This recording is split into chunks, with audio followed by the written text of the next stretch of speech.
Hello students.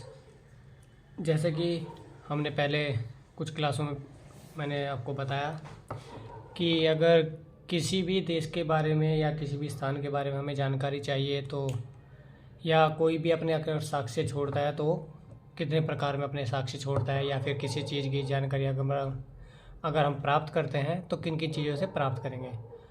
अगर हम देखें कि अगर भारत के बारे में हम जानकारी देखें कि प्राचीन काल में भारत में कौन लोग रह रहे थे, या फिर कैसी स्ट्रक्चर थी वहाँ की, कैसे कैसे मतलब उन्होंने अपने घर बनाए। अगर हमें इस चीज़ के बारे में जानकारी प्राप्त करनी है तो हम सबसे पहले शुरू में जो भारत के आसपास के क्षेत्रों में या भारत में जितने भी उत्खनन मतलब खोद कर निकाले गए साक्ष्य हैं उनके आधार पर हम उस समय के रहन सहन या आदमियों का पता करते हैं। जैसे उस समय क्या था कि कोई लिखावट साक्ष्य इतने नहीं प्राप्त हुए हैं, कुछ मोहरें प्राप्त हुई हैं जिस पर कुछ लिपि लिखी हुई है, उससे कोई आज तक कोई उसे पढ़ नहीं पाया है, तो अच्छी तरह प्रमाणित नहीं हो पाया कि उसमें क्या लिखा है या फिर वे किस प्रकार के लोग थे, क्या उनमें चलन था। पर उनके कुछ उत्खनन में जैसे कि कुछ जगह मिली हैं, जैसे इश्ननागार है, अन्नागार है, बंदरगाह है, मोहनजोदड़ो और हड़प्पा में जो साक्ष्य प्राप्त हुए हैं उनके आधार पर ही हम थोड़ा बहुत अनुमान लगा सकते हैं। तो आज आपको मैं थोड़ा जो हमें पहले साक्ष्य प्राप्त हुए हैं उनके बारे में आज जानकारी दूंगा। तो हम पहले मैप बना लेते हैं भारत का और उसके अनुसार हम चलते रहेंगे कौन सा क्षेत्र कहाँ पे है और कौन कौन से उत्खनन हमें प्राप्त हुए हैं।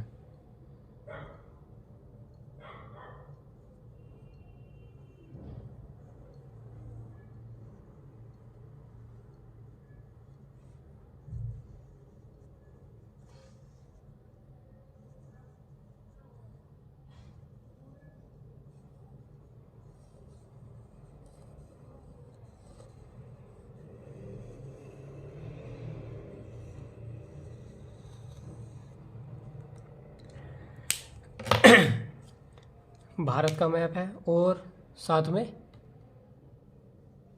पाकिस्तान, क्योंकि जो भी साक्ष्य प्राप्त हुए हैं हमें वो हमें पाकिस्तान के जो साथ हैं वे साक्ष्य प्राप्त हुए हैं।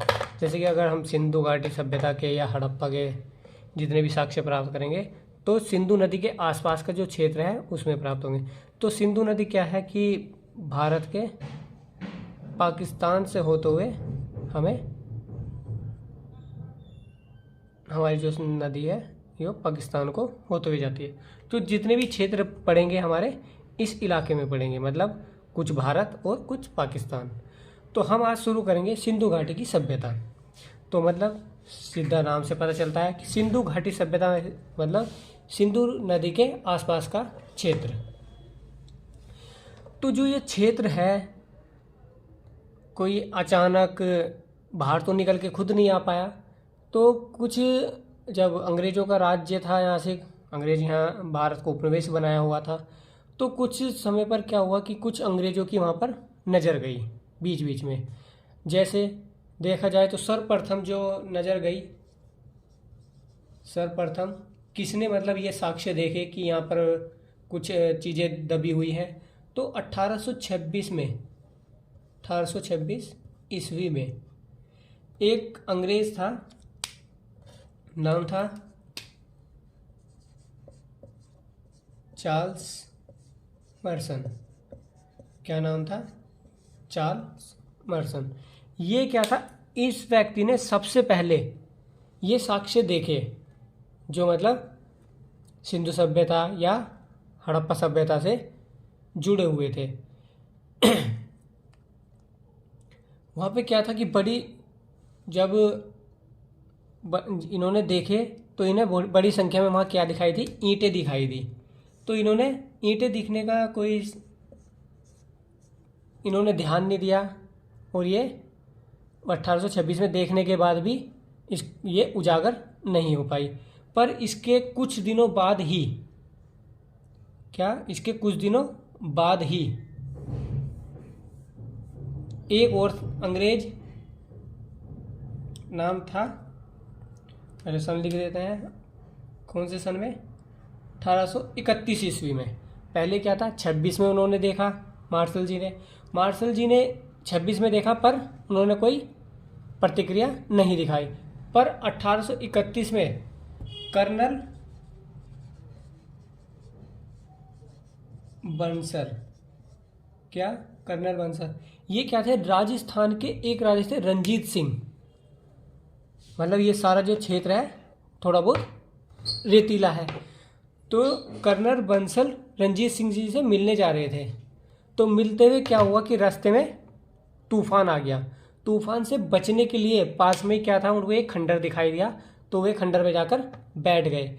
उन्होंने खंडर में जाकर जो उसको अच्छी तरह निरीक्षण किया, या मतलब देखा, तो पता चला कि ये इस काल की जो ईंटें हैं आज के काल से बिल्कुल भिन्न हैं। और इनका स्ट्रक्चर मतलब देखने और उसके बनावट जो मजबूती थी वो भी अति प्राचीन लग रहे थे। तो इन्होंने देखा, अपने दोस्तों से बात की, मगर फिर भी इस खंडर के बारे में किसी ने भी सही जानकारी प्राप्त या जानकारी नहीं निकाली। और ये मामला फिर भी 1831 में भी दबा रह गया। ये 1826 में भी दबा रह गया और 31 में भी। अब क्या हुआ कि 1800, कोई चीज़ कब तक दबी रहेगी, कभी ना कभी तो कुछ ना कुछ तो बोलेगी। तो 1853 से लेकर 1857 एक अंग्रेज हैं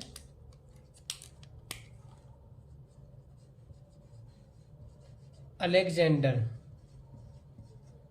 कनिंघम। क्या है, अलेक्जेंडर कनिंघम।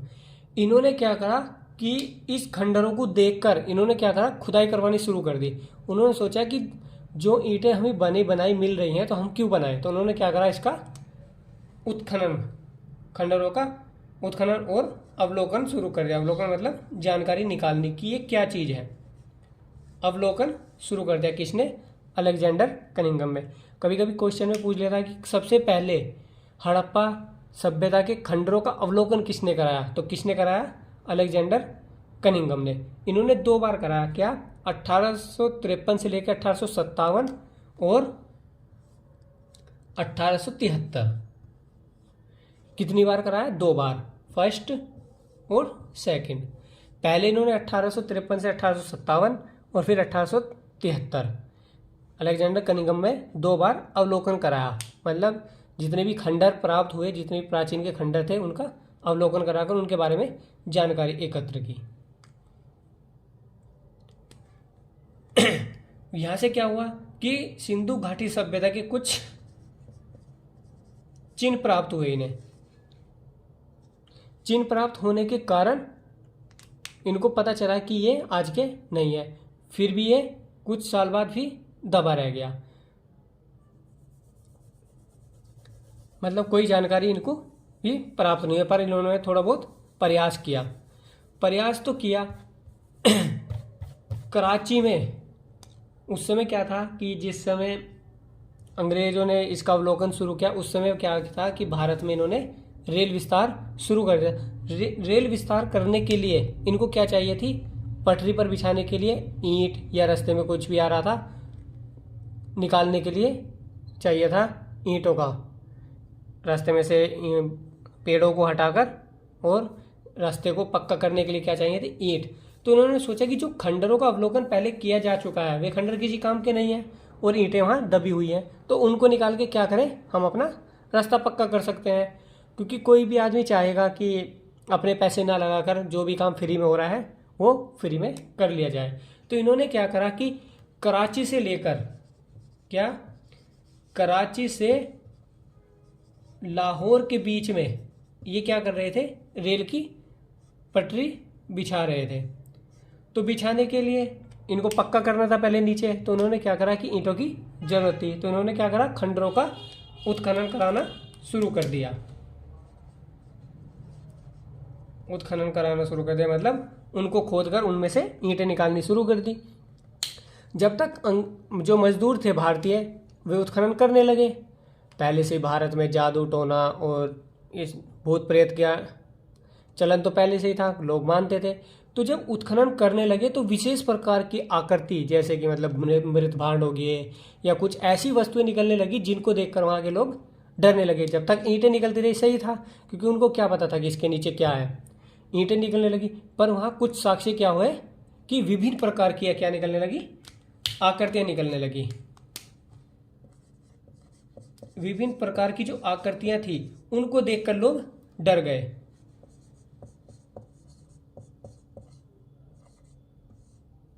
विभिन्न प्रकार की आकृतियों को देखकर लोग डर गए, और जब डर गए तो उन्होंने कार्य करना बंद कर दिया।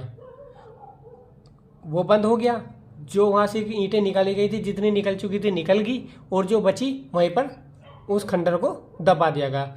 उस खंडर को दबाने के बाद फिर अंग्रेजों ने सोचा कि ये ऐसा है क्या कि जिसमें ईंटें भी निकल रही हैं। तो उन्होंने फिर क्या, कुछ दिनों बाद 1820 में दोबारा उन खंडरों को दोबारा खोला गया और उनके बारे में जानकारी प्राप्त की गई। कितने में? 1920। पहला क्वेश्चन क्या था कि सबसे पहले किसने अवलोकन कराया? अलेक्जेंडर ने। कब से? 2 बार कराया, 1853 से 1857 और 1873।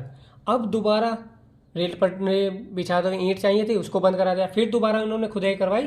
कितने? 1920 में एक अंग्रेजों द्वारा पुरातत्व विभाग बनाया गया, क्योंकि उस समय क्या था कि यूरोप में, अमेरिका में भी कुछ जगह पर मतलब ये विभाग खोल दिए गए थे कि पुरानी चीज़ें जितनी भी मिले उनके बारे में जानकारी प्राप्त करना। तो अंग्रेजों ने क्या करा कि भारत में ऐसी चीज़ें बहुत सारी थी, तो उन्होंने उनके अवलोकन और जानकारी प्राप्त करने के लिए क्या करा, पुरातत्व विभाग की स्थापना करके 1820 में उसको आदेश दे दिया कि भारत में जितनी भी चीज़ें हैं उनका क्या करो, अवलोकन करना शुरू करो। इन्होंने क्या करा, 1820 में कई जगह जहाँ पे भी उन्हें पुराने खंडर मिले, क्या करा ली, खुदाई कराने शुरू कर दी।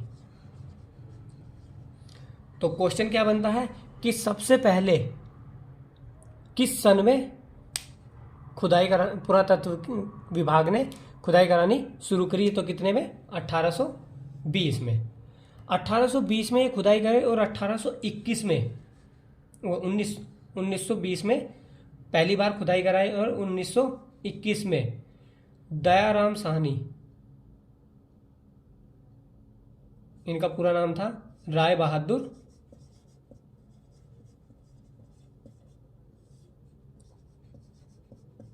दयाराम साहनी, इनके नेतृत्व में क्या है, कायम है, इनकी जानकारी में। और इनका जो महानिर्देशक था, मतलब जो इनका ऑफिसर था, महानिर्देशक, क्योंकि उस समय किसका था, अंग्रेजों का राज था, तो सब किसके अंडर में काम होगा, अंग्रेजों के। तो उस समय थे सर जॉन मार्शल।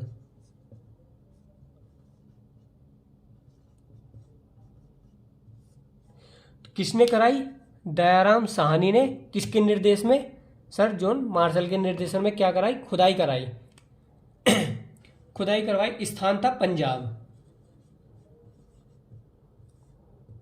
पंजाब मांटगोमरी। मांटगोमरी में इन्होंने क्या कराई,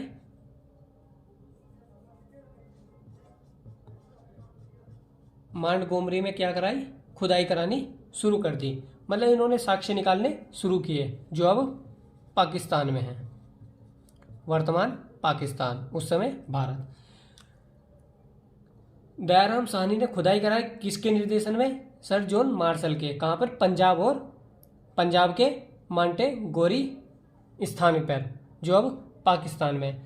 इनके निर्देशन में काम चलता रहा। फिर एक और जगह, फिर दूसरी जगह किसने, 1900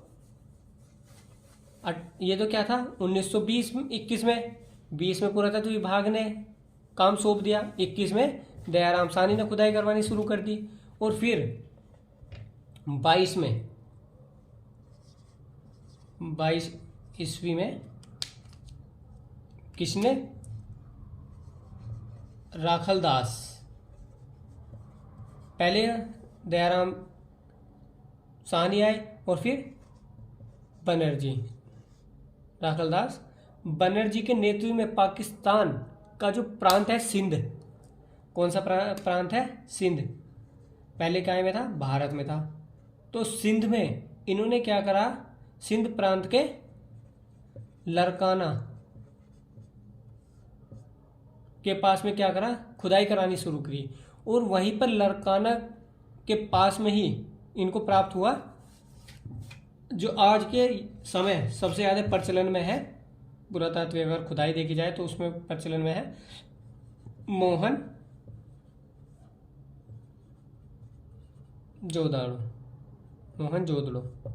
मोहनजोदड़ो एक स्थान प्राप्त हुआ उन्हें।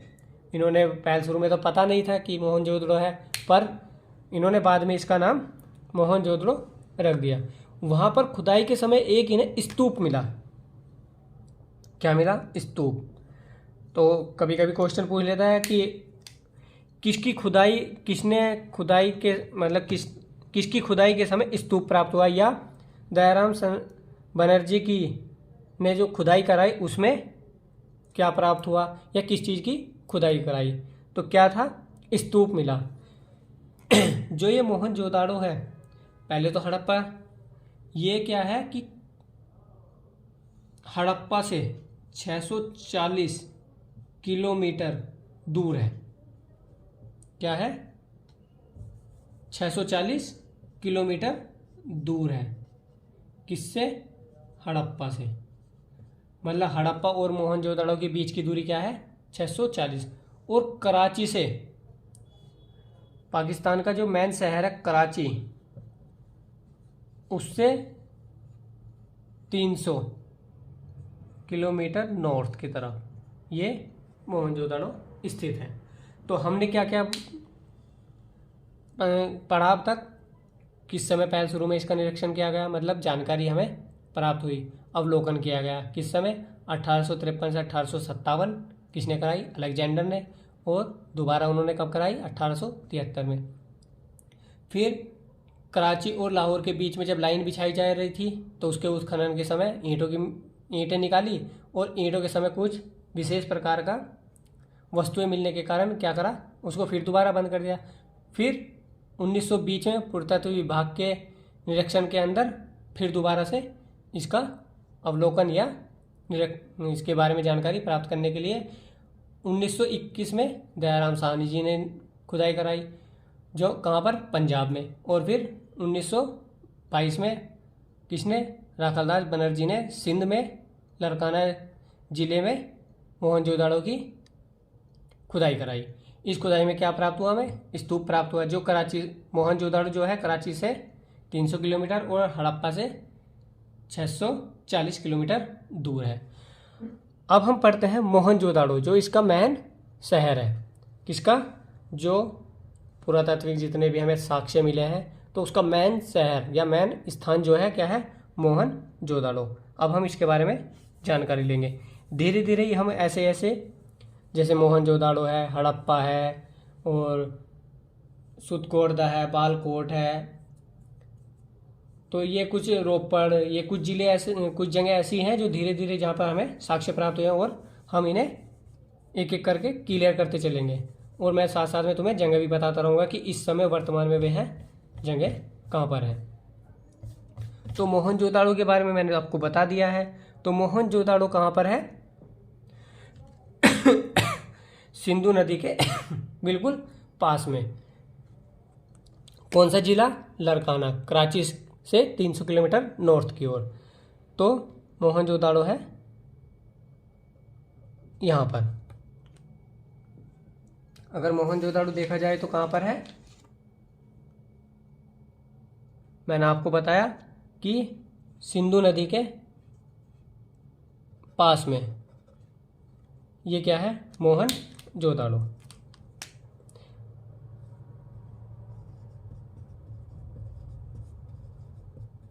मोहनजोदड़ो, जोदाड़ो या जोदड़ो। यहाँ पर हमें जब इन्होंने खुदाई करवाई तो खुदाई करते समय इन्हें कुछ स्थान, विशेष स्थान प्राप्त हुए। तो जैसे अगर पहला स्थान को हम माना जाए तो यहाँ पर क्या प्राप्त हुआ हमें? वृहत स्नानागार। अब इनको क्या पता था कि ये नहाने के लिए है, पर जिस प्रकार से उसका स्ट्रक्चर है देखने से पता चलता है, तो जिस प्रकार के आज के स्विमिंग पूल हैं तो वैसे ही उसकी थोड़ी बहुत आकृति है। मतलब एक तरफ से सीढ़ी है और पानी की निकासी के लिए है, थोड़ा ढाल है, थोड़ी गहराई भी है। तो जिस प्रकार से उसकी स्ट्रक्चर है, जैसे अगर हम आज के स्विमिंग पूल को देखा जाए तो या तो चतुर्भुज होगा या फिर थोड़ा गोलाकार होगा या फिर इस तरीके का थोड़ा लंबा होगा गोल के आकार का। तो एक तरफ से क्या होता है, इसमें अंदर जाने के लिए सीढ़ियाँ होती हैं या कहीं से निकलने के लिए सीढ़ियाँ होती हैं। इसी प्रकार इसमें है कि इसमें क्या है, सीढ़ियाँ हैं और पानी अंदर जाने के लिए भी कोई सुविधा बनाई गई है, नालियाँ बनाई गई हैं और निकासी के लिए भी जगह है। तो जिस प्रकार के आज के स्विमिंग पूल हैं आधुनिक, इसी प्रकार का स्ट्रक्चर इसमें दिखाई देता है। तो इससे पता चलता है कि यह एक स्नानागार था। अब देखा जाए कि स्नानागार, जैसे इसका ये स्नानागार है तो इस स्नानागार की ये जो है ईस्ट से वेस्ट, इसकी जो लंबाई है वो है 32.9 मीटर, या बोल दिया जाए 33 मीटर लगभग इसलिए कि मतलब ये तो हमारा बिल्कुल प्रमाणित है कि उन्होंने नापा है। अगर हम भूल जाएं तो हम इसको क्या कह सकते हैं, 33 मीटर लगभग से ऐसा है कि क्या बचा है, थोड़ा बहुत ही बचा हुआ है, तो हम लगभग इतना बोल सकते हैं। ये क्या है, इसकी ईस्ट टू वेस्ट लंबाई। अगर देखा जाए नॉर्थ, ये हम बात कर रहे हैं वृहत स्नानागार की। अगर देखा जाए ये, तो ये बैठती है 54.86 मीटर। तो मैंने इसकी क्या बता दी, आपको लंबाई बता दी और चौड़ाई बता दी, किसकी, वृहत स्नानागार के। इसके मध्य में, इसके जो मध्य है, बीच का जो हिस्सा है ये वाला, ये तो हमने बताई बाहर की लंबाई। जो ये अंदर की लंबाई है, अगर इसकी लंबाई देखी जाए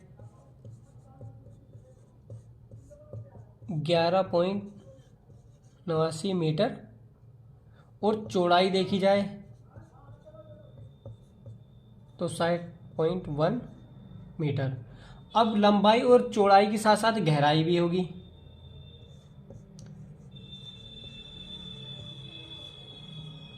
तो गहराई इसकी क्या है, 2.4 मीटर। जो अंदर वाला हिस्सा है इसका, मतलब आज का स्विमिंग पूल और उस समय का स्नानागार, इसकी क्या है, लंबाई 11.89 मीटर और चौड़ाई 7.01 मीटर और गहराई 2.44 मीटर। ये क्या हो गई, इसकी लंबाई, चौड़ाई और गहराई किसकी, स्नानागार की। ये साथ साथ में आप नोट करते हुए चलेंगे, ठीक। अब हमें लंबाई का पता चल गया, चौड़ाई का पता चल गया और गहराई का पता चल गया। इसकी जो सीढ़ियाँ थी स्विमिंग पूल में, मैंने अभी आपको बताया कि स्विमिंग पूल में एक तरफ से क्या होता है, कहीं से अंदर जाने के लिए, तो कहीं से निकलने के लिए सीढ़ियाँ होती हैं। तो इसमें भी ऐसा ही था। इसमें क्या है कि इसका जो नॉर्थ वाला और साउथ वाला हिस्सा है, उसमें क्या है, सीढ़ियाँ बनी हुई है। तो अब प्रमाणित तो है ना कि किधर से अंदर जाते थे और किधर से निकलते थे, पर क्या है, दोनों और तरफ क्या है, सीढ़ियाँ बनी हुई है अंदर जाने के लिए या बाहर आने के लिए। सीढ़ियाँ कौन कौन सी दिशा में है, नॉर्थ और साउथ में। कभी कभी क्वेश्चन पूछ लेता है कि बृहद स्नानागार के किस ओर सीढ़ियाँ हैं या कितनी लंबाई है, बाहर वाले हिस्से की क्या लंबाई है और अंदर वाले हिस्से की क्या लंबाई है। इसमें क्या है, 6 प्रवेश द्वार हैं, मतलब द्वार बनाए गए हैं प्रवेश करने के लिए। अब हम कोई प्रमाणित तो है नहीं, कोनों पे हो सकते हैं, क्योंकि बीच में क्या है, सीढ़ियाँ हैं। तो इसमें क्या है, 6 द्वार है और 2 तरफ सीढ़ियाँ हैं, लंबाई और चौड़ाई बता दी गई है। और इसका जो ढाल है, कभी कभी ढाल पूछ लेता है कि बृहत स्नानागार का जो ढाल है वो किस तरफ को है, तो ये है दक्षिण से पश्चिम की ओर। मतलब मैंने आपको बता दिया ईस्ट वेस्ट,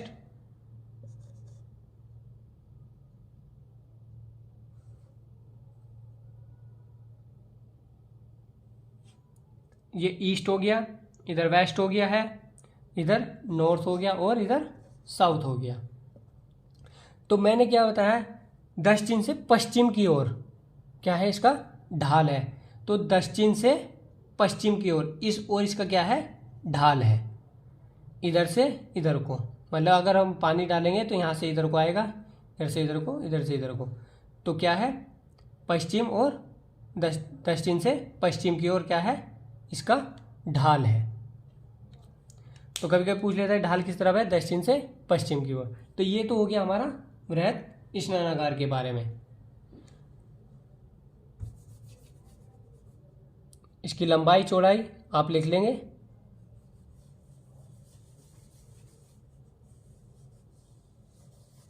अब हम दूसरा यहाँ पे मिला है अन्नागार, मतलब अन्न रखने वाला जगह। जैसे हमारे यहाँ इस समय क्या है, सरकारी जितने भी गल्लों की दुकान है तो उसमें क्या होता है, एक स्टोर होता है, या फिर कोई भी बड़ी दुकान हो राशन की या किसी भी चीज़ की, तो ये क्या करते हैं कि अपना सारा सामान मंगाकर दुकान पे कम रखते हैं और गोदाम में अधिक रखते हैं। मतलब किसी भी चीज़ को स्टोर करने वाली जगह। तो ये क्या था कि उस समय इसकी जो लंबाई है चौड़ाई है उसका हिसाब से अगर लगाया जाए तो आज के आधुनिक के गोदाम और उस समय ये, तो दोनों का क्या है, सेम कंडीशन में दिखाई देते हैं कि जिस प्रकार का आज के भंडारों की लंबाई चौड़ाई है तो उस समय इसकी लंबाई चौड़ाई को अगर देखा जाए तो सेम लगाया जा सकता है। तो इसकी लंबाई चौड़ाई को देखकर इसका नाम क्या कर दिया, अन्नागार, मतलब अन्न रखने वाली जगह, क्योंकि हमेशा तो कोई अपने घर में रखता नहीं था। तो इसकी लंबाई चौड़ाई क्या थी, अन्नागार की लंबाई कभी कभी क्वेश्चन में पूछता है, इसकी लंबाई थी 45.72 मीटर। ये क्या था, लंबा था और चौड़ा, क्योंकि अन्नागार है, गहराई तो इसमें होगी नहीं, लंबाई और चौड़ाई होगी। तो 22.86 मीटर, ये तो इसकी चौड़ाई हो गई और ये इसकी लंबाई हो गई। इसकी लंबाई और चौड़ाई के अनुसार इसको देखकर अन्नागार बता देगा, क्योंकि इतना बड़ा हॉल किस काम आता था। तो विशेषज्ञों ने और जितने बुद्धिजीवी थे उन्होंने दिमाग लगाया कि कोई रहने के लिए या कुछ ऐसी चीज़ के लिए तो कोई इतना बड़ा बनाएगा नहीं, तो इसमें क्या करते होंगे, ये अपना कुछ सामान या अन्न रखते होंगे, क्योंकि उस समय बेस्ट सबसे अच्छी जीवन यापन करने के लिए क्या थी, एक अन्न की ज़रूरत थी। ये हमारी 2 चीज़ हो गई जो हमें अभी तक कहाँ से प्राप्त हुई है, मोहन जोदाड़ो से। ये हमें मोहन जोदड़ो से प्राप्त हुई है। और तीसरी चीज बंदरगाह।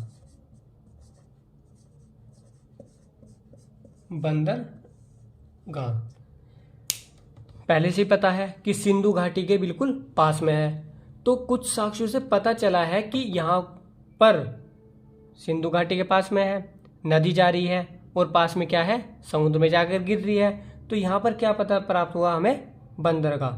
मोहनजोदाड़ो का इसके पास में ही क्या है, लोथल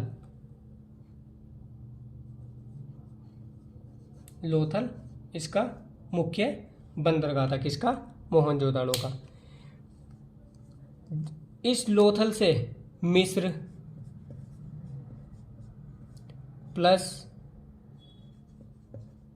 मेसोपोटामिया, क्योंकि उस समय जिस समय भारत में ये सभ्यता थी तो उस समय विश्व में कुछ ऐसी सभ्यताएं थी जो पनप चुकी थी। मतलब भारत में ही जो सिंधु घाटी की सभ्यता थी, यही एक ऐसी सभ्यता नहीं थी कि उस समय मौजूद थी। इसके साथ कुछ ऐसी सभ्यताएं भी थी विश्व में जो अलग अलग स्थानों पर अलग अलग रह रही थी। तो उसमें क्या थी, मिस्र की सभ्यता मुख्य थी अच्छी संपन्न और जिस प्रकार ये संपन्न थी उसी प्रकार वो थी, और मेसोपोटामिया। तो इनके आपस में क्या था कि जहाज़ों द्वारा, समुद्र द्वारा, नदियों द्वारा, नदियों से सामान को समुद्र में ले जाकर बड़े जहाज़ों पर लाद कर मिस्र और मेसोपोटामिया से क्या करते थे, मोहनजोदड़ो वाले या सिंधु सभ्यता वाले व्यापार करते थे। तो लोथल एक बंदरगाह था इनका समुद्र के किनारे, वहाँ पर छोटे जहाज आते थे और बड़े जहाज़ों पर सामान लाद कर मिस्र और मेसोपोटामिया से निर्यात और आयात करते थे। जो इसका आकार, इसका बंदरगाह का, इसका जो औसतम आकार मतलब देखकर बताया गया है कि कितना लंबा और कितना चौड़ा था, तो ये था 214 गुना 36 मीटर, मतलब लंबाई और चौड़ाई 224 से गुना 36 मीटर, ये क्या था, लंबाई और चौड़ाई थी। तो गहराई, क्योंकि इस जहाज है, जहाज तो पानी में चलेगा, तो उसको क्या चाहिए, पानी के अंदर गहराई भी चाहिए। तो मिनिमम औसतम इसकी गहराई 3.3 मीटर लगभग इतनी थी। लंबाई चौड़ाई ये हो गई और गहराई ये हो गई, क्योंकि इसकी इन लंबाई चौड़ाई के साथ इसको क्या चाहिए, गहराई भी चाहिए, क्योंकि पानी में चलने के लिए जहाज को गहराई भी चाहिए। तो ये तो हो गई लोथल की। अब इसके जो बंदरगाह में प्रवेश करने के लिए क्या था, एक इन्होंने मार्ग बनाया हुआ था। मार्ग की चौड़ाई क्या थी, 12 मीटर, क्योंकि अंदर आने के लिए हर किसी को प्रवेश नहीं दिया जाता था। उस मार्ग से ही वो अंदर आता था। किस मार्ग से, जो इन्होंने मार्ग बनाया हुआ था। पहले क्या था कि अगर हमारे जहाज यहाँ खड़े हुए हैं तो ये चारों तरफ कोई ऐसी इंतजाम रखते थे जिससे कि एक ही रास्ते से अंदर आना जाना हो सके। जैसे कि अगर ये बंदरगाह है हमारा और अंदर जहाज खड़े हुए हैं, तो एक ऐसा रास्ता छोड़ते थे कि इसी रास्ते से आना और मतलब बंदरगाह में प्रवेश करना और बंदरगाह से निकलकर बड़े समुद्र के अंदर आ जाना। तो ये कौन सा प्रवेश था, 12 मीटर चौड़ा इन्होंने क्या कर रखा था, प्रवेश द्वार दे रखा था, किसमें, अंदर जाने के लिए, आने जाने के लिए बंदरगाह में।